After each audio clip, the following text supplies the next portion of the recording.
Ms. Jenkins, thank you so much for joining us and speaking about the things that are important to Detroiters. Yes, thank you for taking the time. Yeah, I'm a native Detroiter, and it's been really great to talk to candidates who know the city or from the city, Yes. have been raised by the city. Yes. So what are your top line concerns for Detroit, and what is the direction that we should take the city in next?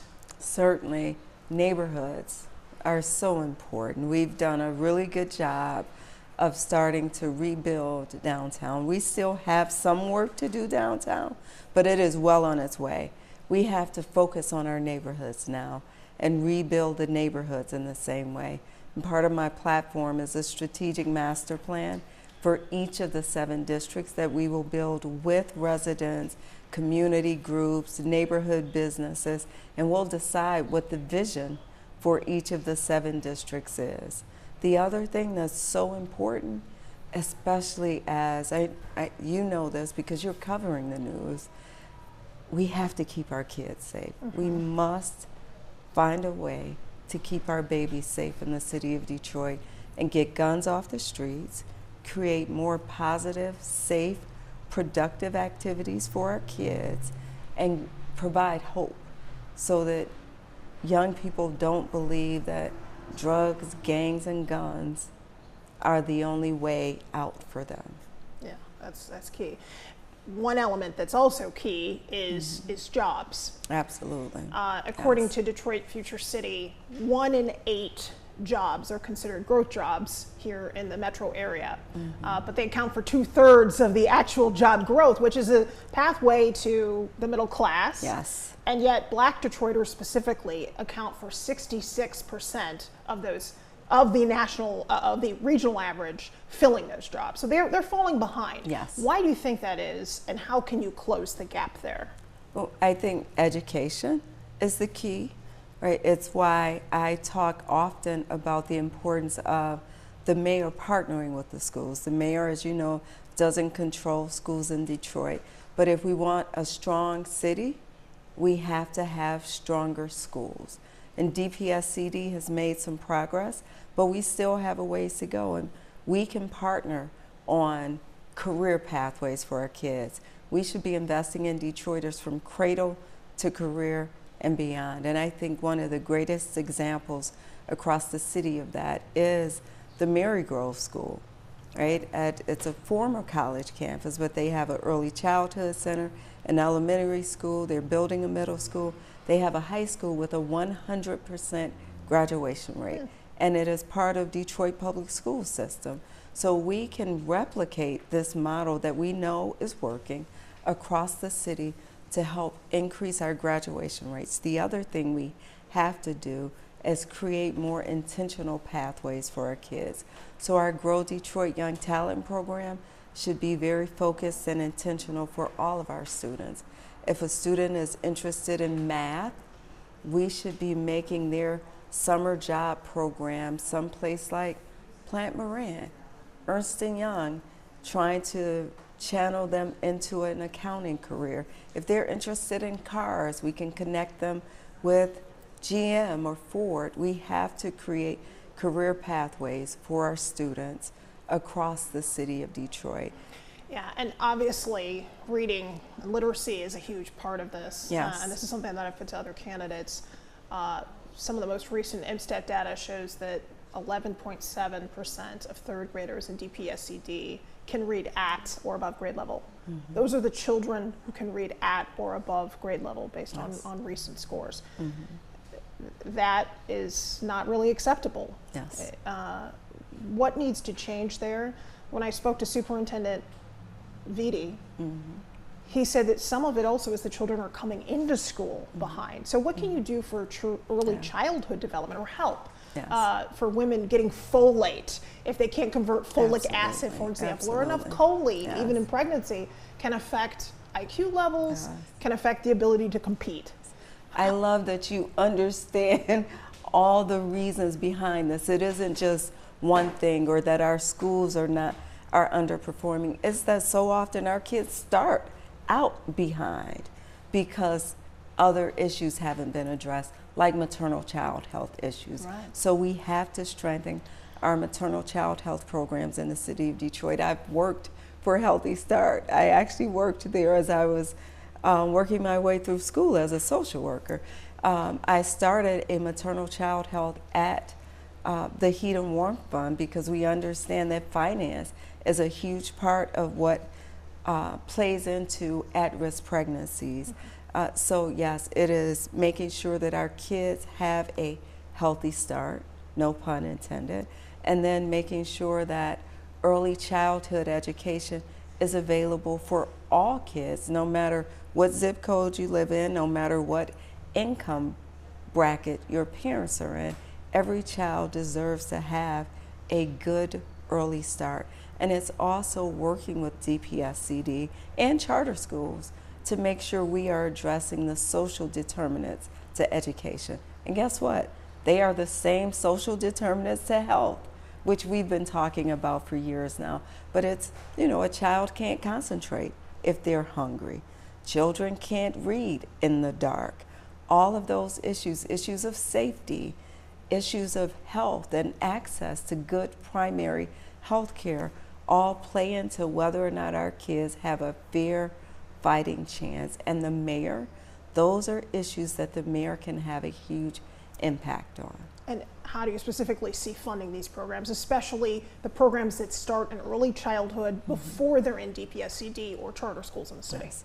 So first, the mayor, day one, the mayor should be focusing on midterm elections to make sure that as a city, we are supporting, stomping for, working for elected officials who understand the importance of resources for early childhood education, resources for SNAP and Medicaid, and access to early childhood education.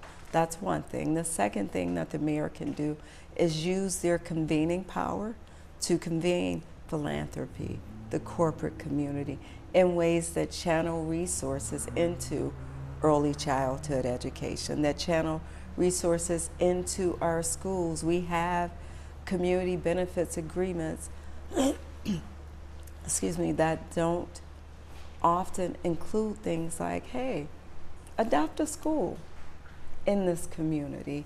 We have to be more creative and, again, more intentional about how we're utilizing the city's resources as well as resources we're requesting from others, or even in some cases demanding from others. I want to transition to two areas that are sort of related. They're tangents of one another, they're adjacent.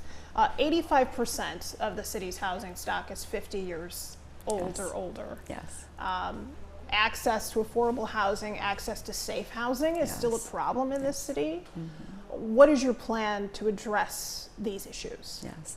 So utilizing affordable housing bonds is my plan to address some of these issues. It's something that cities like New York and San Francisco and Chicago have done as their housing prices increased quickly. You can utilize affordable housing bonds to reduce the cost of developing new housing. You can reduce the upfront cost for developers. The revenue can be used for down payment assistance. It can be used to build more affordable rental housing, permanent supportive housing. It provides not only the financial revenue, the dollars to do it, but there is flexibility in how you utilize bonds to address housing issues. It can be used for home repair programs as well. And the other piece, Hilary, that's so important when we talk about affordable housing, there are two things. One, affordability looks different for different people. Generally, we talk about deeply affordable housing, which is so important. But we have to talk about affordability for young families who are just starting out, for a new college graduate. We have to talk about affordability for senior citizens who are living on a fixed income. So when we say affordability, it has to be affordability at multiple levels, but also at every stage of life. Because the needs of my niece and her husband, who have 4 young children, is very different from the needs of my parents, who are 75 and 78. and we have to address that need along the spectrum. Since 2015, 11,500 or so multifamily units have been built in the city, half of them affordable. Is that the right mix? Do we need more affordable housing? Should we have made maybe 60 to 70% of that affordable? We certainly need more affordable housing. That is a good start, but it is, we need more, and it is not the right mix when you talk about the needs of families. The majority of it is not single family housing, and families need a home, not a studio apartment, not a single unit or 1 bedroom or 2 bedroom apartment. A family with children, we have a shortage of housing units, and we have to make sure that we're building affordable housing, again, for the needs of every population. What do you prioritize? Single family homes, multifamily structures, affordable housing? I think it's all the same. Affordable housing has to include single family homes, multi-family units. So I don't think they're separate. I think within affordable housing, you have to have multi-family structures, you have to have single family homes, and then you have to have affordable housing for our aging population. If you had to prioritize, because we always do, funds aren't okay. So you're saying which yeah. one takes highest priority? What takes highest priority? What do you think is the best direction for the city to focus on, from your point of view as the leader, to move more Detroiters into the middle class? Yeah, to move more Detroiters into the middle class, it is certainly focusing on jobs and creating opportunities and training. You know, rethinking the way we provide workforce training in the city of Detroit, so that again it's more intentional and more focused on the jobs of today and the jobs of tomorrow. We should be talking to companies about what their needs are today, 12 months from now, 5 years from now, and we should be planning our training accordingly. The other piece is housing. We have to make Detroit a place where you can afford to buy a home and raise your children here.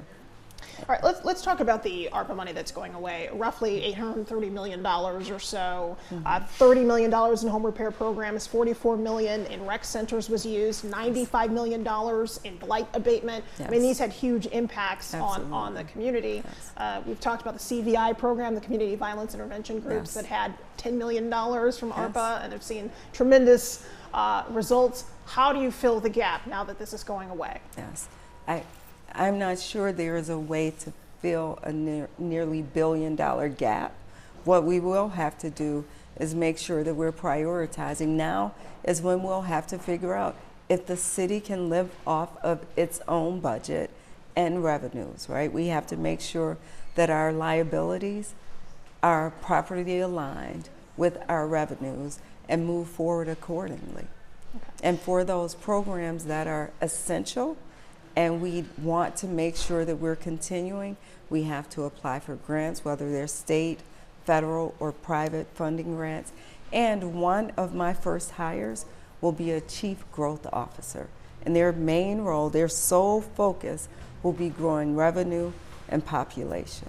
The state already has a model for that in Hilary Doe, the yes. Chief Economic yes. Growth Officer for Absolutely. the state. Yes. Do you plan to model this person after that concept? Yes, very similar. Okay. Absolutely, yeah. I give the governor credit and Hilary credit. I didn't, this isn't some new concept I came up with. It's a concept that makes sense to me, and I did adopt it from the state's model.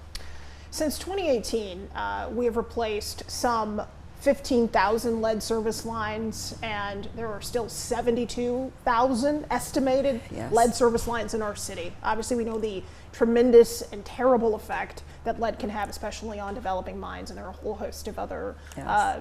health issues and developmental issues associated Absolutely. with it.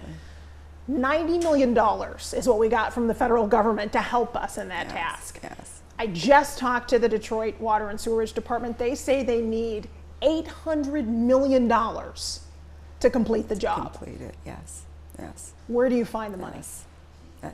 That's a great question. It is one of the first things that we will start looking at when we talk about finding revenue and growing our population, but finding revenue to replace the lead lines will be so important.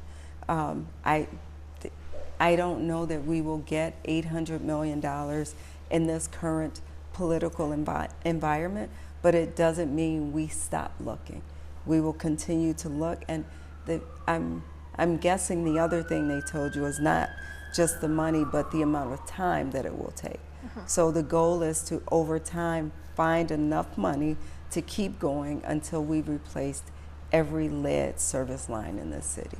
Yeah, I mean, 15,000 since 2018. I mean, it's taken a while, right? Yes, to exactly. get to that many, and they've expedited. I think they've gotten just this year more than 3,000 service lines replaced. But it's a process, and you have to work with community members. At the same time, DWSD has made it clear they don't want to fund the replacement on the backs of Detroiters who are already below the national average in median income and below the region in median income by about half.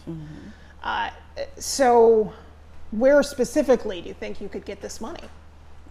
We will have to look into it. We'll have to research it. As I sit here today, I can't tell you where we'll get $800 million because it won't be from one specific place. It will have to be, looking at resources on a state level, a federal level, looking at private opportunities for funding as well. In that same vein, we talked about the poverty in the city, which I think all candidates probably want to address, along with education and crime and other things. 30,000 Detroiters were on the Lifeline plan for DWSD, where they were getting some help to just pay their water bills. That was August of last year. Currently, there are only 8,000 on the Lifeline plan because they've run out of money. So we have thousands of Detroiters who can't pay their water bills. What's your solution there today? Well, this is one of the areas that I've been working in for over a decade. As you know, at the Heat and Warmth Fund, that's what we did, paid utility bills. In fact, I'm proud that the very first water assistance program that Thaw had was one that I created under my leadership, the Detroit Water Assistance Program that is now a statewide water assistance program. And we were able to utilize state funding that I lobbied very diligently for until we received it. And that was, I think it's important to say, before we had a Democratic trifecta. I worked on both sides of the aisle to ensure that we had funding for this program that provided utility bill assistance or water bill assistance specifically, as well as some plumbing repairs to reduce costs long term. We will identify funding. There is money that the city of Detroit gets as a part of our agreement with GLEWA, and those dollars go into the affordability program. So those dollars will continue to be available, but because we need more, we will keep working until we find more, and we'll make the Lifeline program easier for people to access. I think it's really important that when people are in a crisis, we're making it easy for them to access the help that they need. I want to move to another social factor that we see the effect of now, and I think probably in another 10 or 15 years we'll understand how profound it is, and that's recreational marijuana. We've seen the expansion of dispensaries. I've checked with the city on the current number, but the most recent data that we pulled publicly was like 80 dispensaries across the city of Detroit. Now, recreational marijuana, especially for developing minds, has been linked to cognitive delays, respiratory issues, bronchial issues, etc. And anecdotally, parents have reported in blind surveys that they do smoke around their children. Are you concerned about this burgeoning and seemingly growing elements of our culture that some consider to be problematic? What do you think? You know, I used to be the director of a treatment program for men suffering from addiction and homelessness. So coming from that background, that industry, certainly it is something that is of concern for me. I also recognize that there are people who, one, it's legal now, but also there are people who utilize marijuana and it really is just recreational.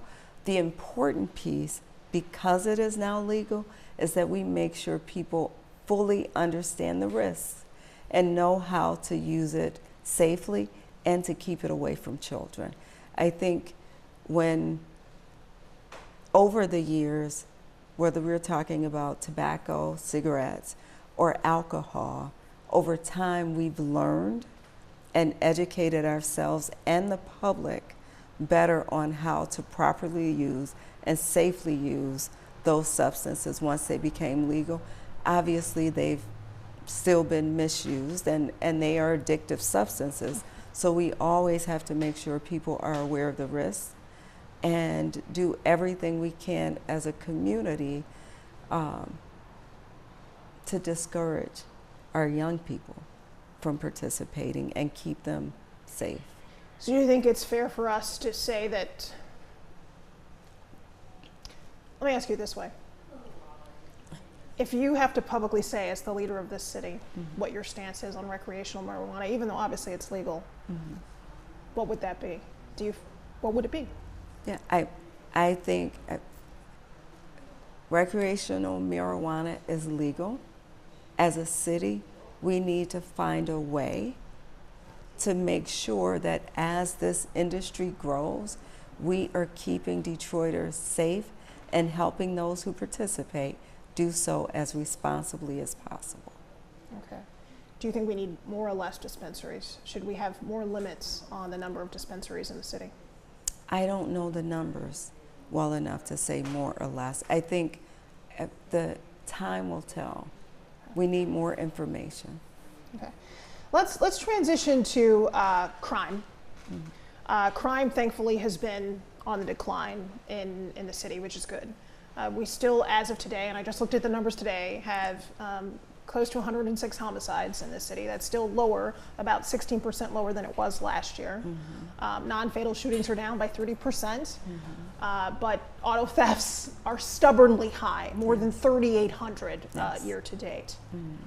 So when you look at that, the crime data, which is moving in the right direction, and we saw a 50-year low in homicides very recently, how do you keep crime moving down, especially when it's affecting the youngest? Just yesterday, 2 kids struck in their homes.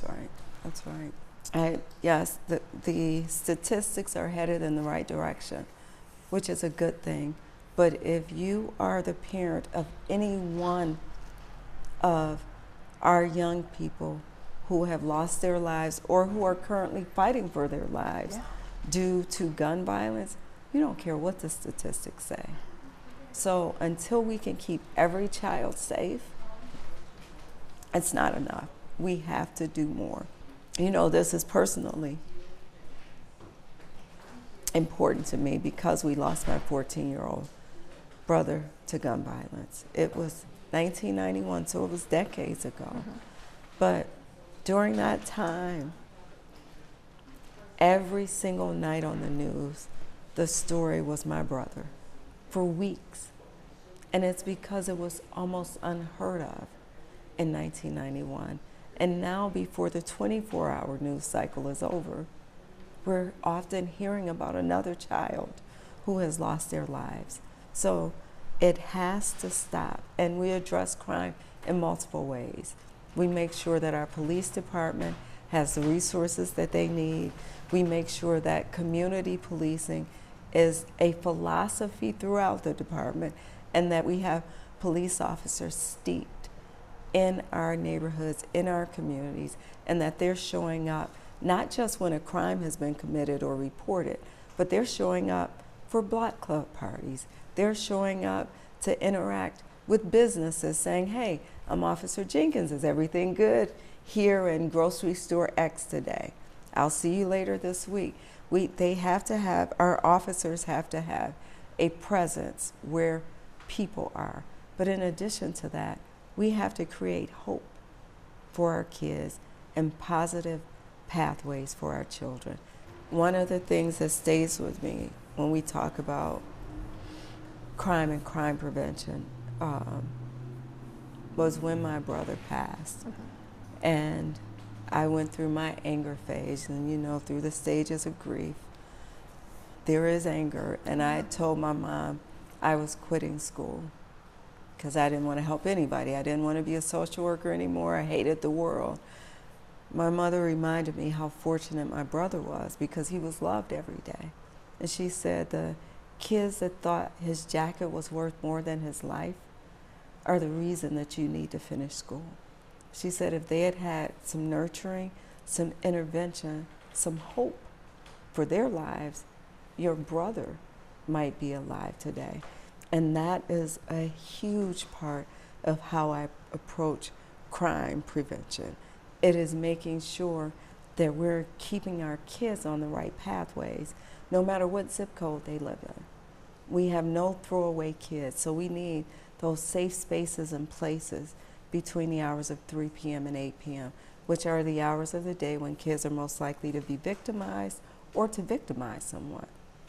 So it's community centers, it's recreation centers, it's schools in neighborhoods that don't have a rec center or a community center. And the city and the schools should be partnering on the cost of programming and staff to make sure that every child has access.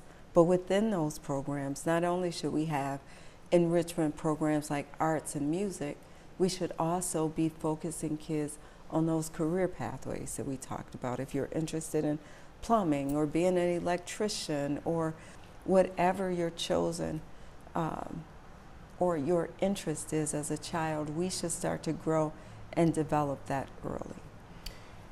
Every Saturday night, and I'm sensitive to the loss of your brother, every Saturday night we talk with a family that has an unsolved case, an unsolved homicide. The vast majority of them are in the city of Detroit. Yes. Every Saturday. We have so many, we never run out. That's right, that's right. My cousin was killed in the city of Detroit, a Wayne State University football player. My father in the early 2000s was killed in the city of Detroit, shot and killed. His case is still unsolved. I'm so sorry. The clearance rate at the Detroit Police Department is 60% according to Chief Bedison. Now there are different figures out there, but I checked with him today. Still not good enough, right? People still want to know, they want justice. Yes. What is your strategy for improving those numbers? Still not bad if it is in fact 60%. Right. But what's your strategy for solving these unsolved cases and bringing justice to families, and also taking repeat offenders who may have shot multiple people or killed multiple people off the streets? Yeah. So if it is 60%, then that is a vast improvement from where it was. But it's still not enough. And by the way, they have not found or solved my brother's murder either. And I talk to families on a regular basis who are still waiting for justice. So we have to focus on our cold case unit and make sure they have the resources that they need, make sure that we are working very closely with Wayne County Prosecutor's Office, and I know they do work closely together, but what can we do more of to ensure that we are bringing justice for our family members, for our loved ones, and so that families across the city of Detroit don't feel forgotten and unseen and unheard when they are still waiting for answers to the tragic loss of their loved ones, like you and I are doing. Do you think the issue is more police, more money, more investigators? I think it's all of the above. I think it's higher priority. So that means more resources, and resources could be money, it could be human capital, it is investing in technology, it is partnering and making sure that we're partnering with universities who have the latest in crime-solving technology and using those pathways wherever possible to help us find answers for families. Because resources are finite, what do you fund more? Do you fund community violence intervention programs where Ray Winans Group Friends and Family saw an 83% reduction in their zone in violence? Or do you fund the police department? If you have to pick one or the other, where do you put your funding priority? First, shout out to Ray Winans. He's doing an amazing job. But I think you find resources for the things that are a priority. And again, there are federal grants, there are state grants that are available out there for public safety that we have not gone after. We've gone after many, but there's more that we can do as a city to find resources to help bring closure for these families and get criminals off the street. Violent offenders are the most likely to re-offend.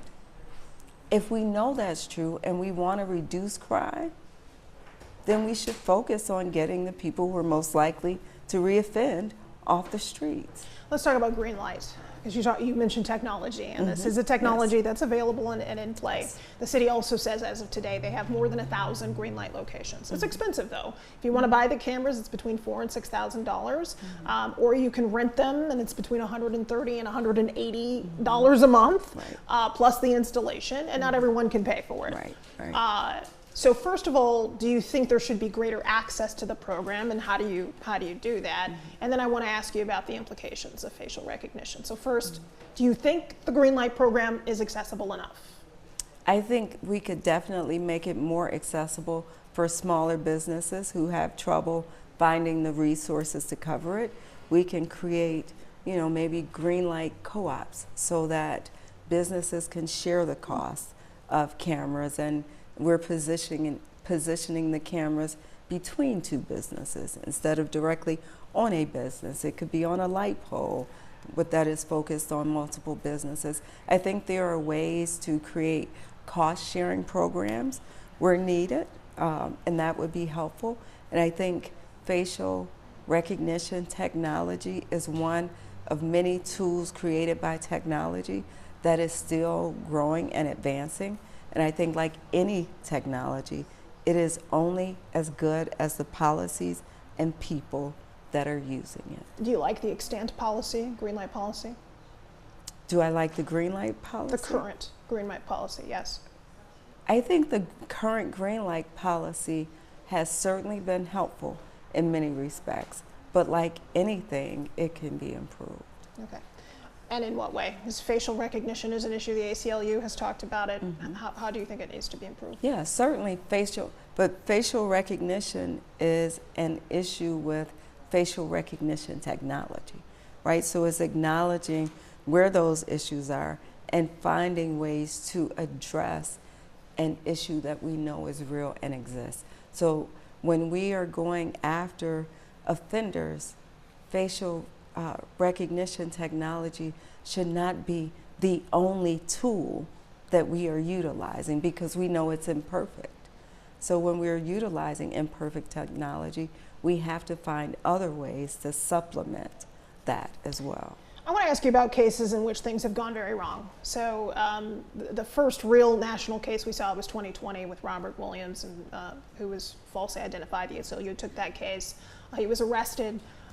Portia Woodruff, 32-year-old pregnant mom at the time, arrested in front of her children because of bad facial recognition technology, also sparked a lawsuit. NIST did a study in 2021 and found that black males are 100 times more likely to be wrongly identified using facial recognition technology. How do you prevent these false arrests? Clearly the policy maybe isn't as perfect as it could be. Absolutely. So specifically, how do you keep cases like the Williams case, like the Woodruff case, from happening when we know there is a systemic issue with facial recognition? I would work with ACLU and our law department and other experts in technology to figure out how we create a policy that minimizes the chances of something like that happening.